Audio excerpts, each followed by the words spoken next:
Anong balita mga gamers? Kung pagod na kayong matalo ng matalo sa Myth Legends at pakiramdam nyo ay walang binatbat ang inyong team, kailangan yung tapusin ang videong ito. Ngayong araw, hihimayin natin ang meta. Ibibigay ko sa inyo ang pinakamatinding breakdown ng card collection tier list at ang mga advanced na auto chess tactics na ginagamit ng mga top players ngayon. At maniwala kayo, gusto nyo itong matutunan agad dahil kasalukuyang ginaganap sa Crosswave ang Golden Tree Ruby Rebate Campaign. Mayroong napakalaking 40,000 cross reward pool na naghihintay para lamang sa pag-stream at paggawa ng content tungkol sa larong ito. Maghanda na kayo, ayusin natin ang inyong roster at pag-usapan na natin ang diskarte. Simulan natin sa card collection. Kalahati ng saya ay nasa pagbuo ng iyong roster, pero dito rin nagkakamali ang karamihan sa mga bagong manlalaro. Huwag nyo lang basta ubusin ang inyong resources sa bawat banner na makikita nyo. Kapag pumipili kayo ng build, dapat unahin ang synergy kaysa sa raw power. Ang mga cards na talagang dapat nyong habulin ngayon ay ang inyong mga high-impact na A o E damage dealers at mga dedicated na crowd control supports. Ang isang malakas na damage dealer ang inyong pangunahing susi sa pagkapanalo para mabilis na maklear ang board. Kapag nagpupul kayo, ipagdasal nyo na makakuha ng mga characters na nagbibigay ng debuffs o stuns dahil sa larong ito, ang pagpigil sa kalaban na umatake ang magbibigay sa inyo ng malaking kalamangan. Pero heto ang catch. Kung maglalagay lang kayo ng 5 S tier na kanya-kanya sa board, paniguradong matatalo kayo.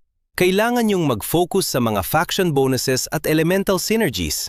Kapag tama ang pagkakahanay ng inyong card collection, matitrigger nyo ang mga passive buffs na magpapabago sa laro, nagpapataas sa crit rate, kabuuang health, o energy regeneration ng inyong team. Habang binubuo nyo ang inyong roster, pumili ng isang pangunahing faction na magiging core ng inyong team at magdagdag ng 1 o 2 elite support cards mula sa ibang factions. Ang layunin ay makabuo ng isang makina kung saan pinapalakas ng bawat card ang isa't isa. Ngayon, maganda nga na meron kang ultimate deck, pero sa auto chess battle system, masusubok ang iyong diskarte. Hindi mo makokontrol ang mga units kapag nagsimula na ang laban. Ibig sabihin, ang mga tactical na desisyon na magpapanalo sa iyo ay ginagawa bago pa man ang unang tira. Kailangan mong basahin ang board. Suriing mabuti ang team comp ng kalaban. Saan nakapwesto ang kanilang pinakamalakas na damage dealer? Nasaan ang kanilang mga assassins? Ang trabaho mo bilang strategist ay hulaan kung paano kikilos ang AI at gumawa ng counter formation. Ang mga ganitong strategy content ang naghihiwalay sa mga casuals mula sa mga pros. Pag-usapan naman natin ang advanced positioning. Sa kasalukuyang meta, matindi ang parusa sa maling pwesto. Kung ilalagay mo ang iyong mga malalambot na healers o pangunahing DPS sa direktang dadaanan ng assassin ng kalaban, matutunaw sila sa unang 3 segundo. Kailangan mong gumawa ng funnel.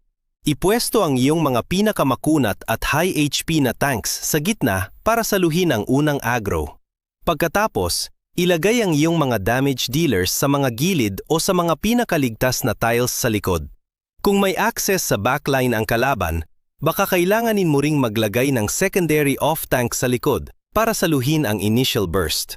Ito ay parang isang laro ng chess, at ang pagbabago ng pwesto ng kahit isang tile lang ay maaring magpabago sa isang malagim na pagkatalo patungo sa isang perpektong panalo.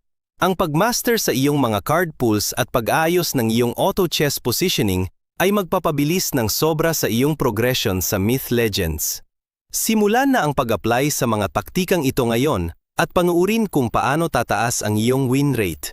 At habang nagpaparami kayo ng panalo, siguraduhin yung kumikita rin kayo mula rito. Pumunta sa Crosswave platform at sumali sa Golden Tree Ruby Rebate Campaign. Inilagay ko ang lahat ng guidelines at ang sign-up page sa description sa ibaba. Sumali na, kunin ang inyong bahagi sa 40,000 cross-reward pool at ipakita nyo kung ano ang kaya nyo.